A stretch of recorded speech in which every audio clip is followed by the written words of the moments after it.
The ruin had no name in any living language.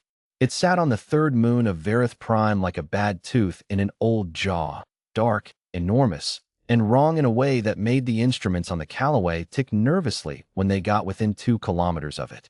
The Xenoarchaeological Survey team had been on site for 11 days.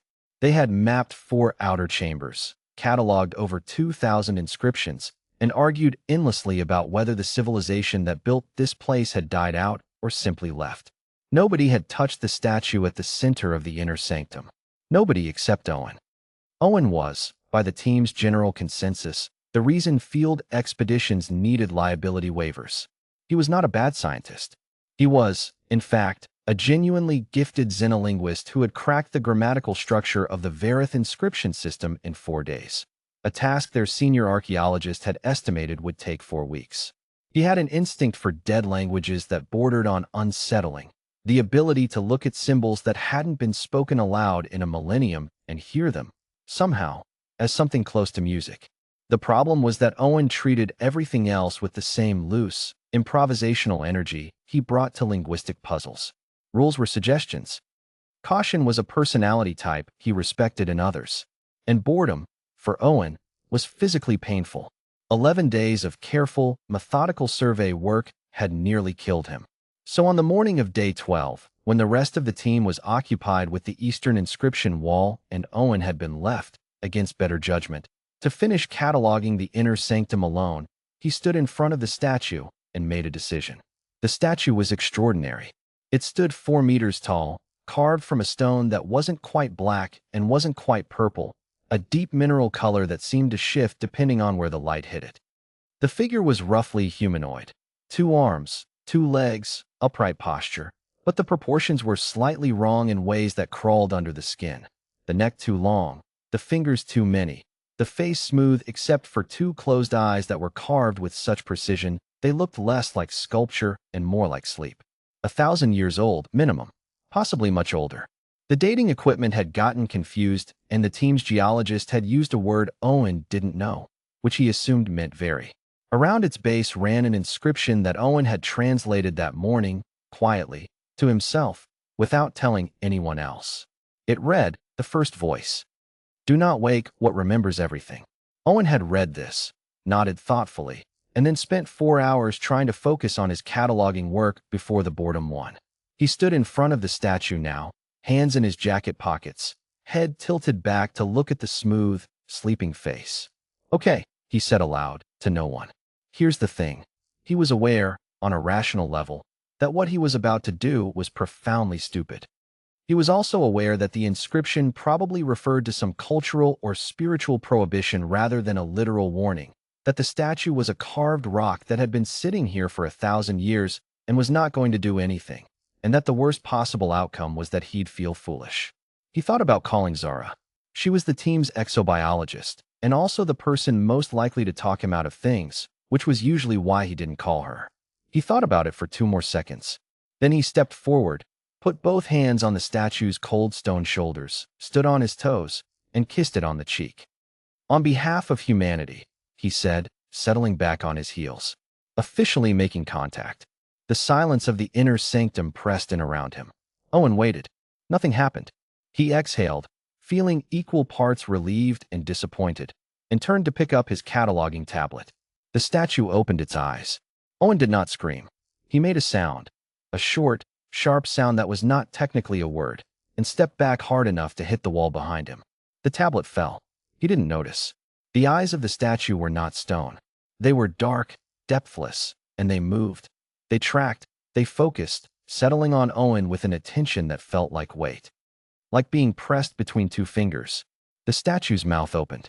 The sound that came out was not loud. It was barely a whisper, but it carried the way sound carries in a deep cave, resonating off the walls, filling the space completely.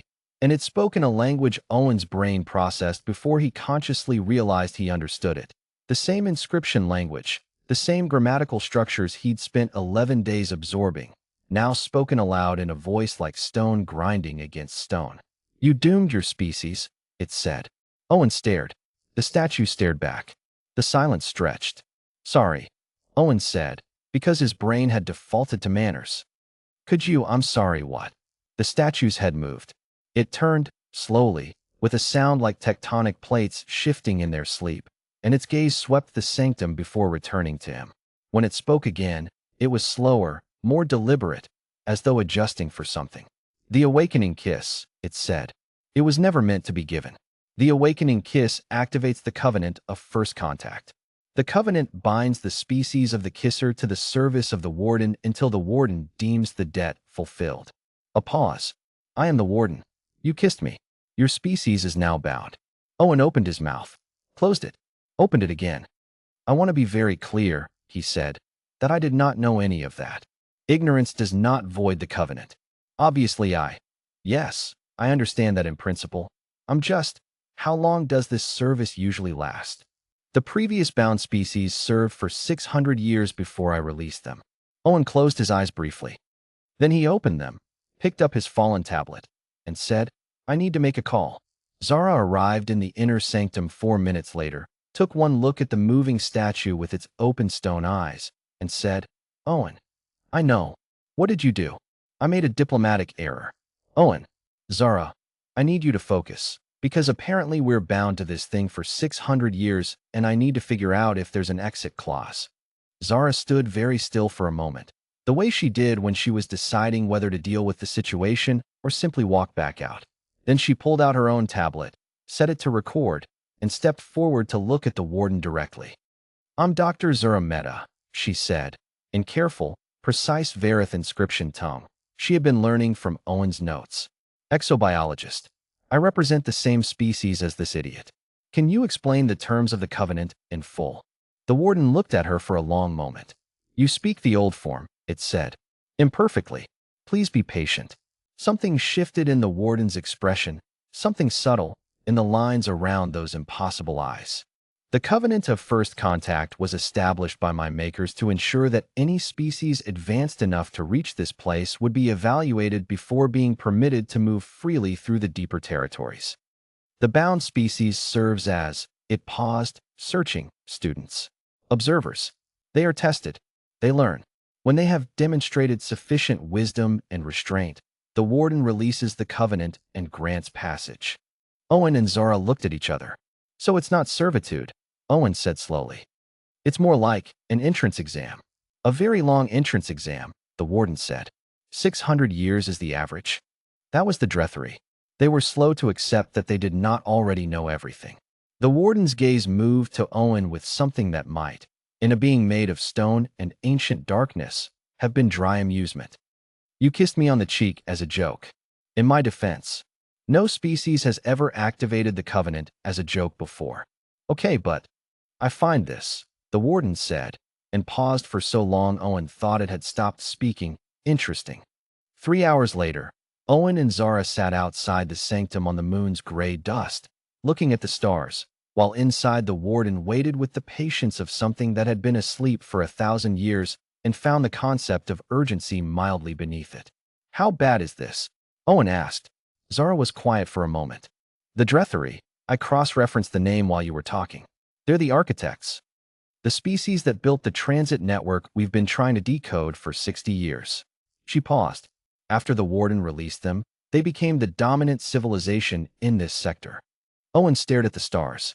So humanity just accidentally enrolled in the most exclusive school in the galaxy, he said. Because you kissed a rock.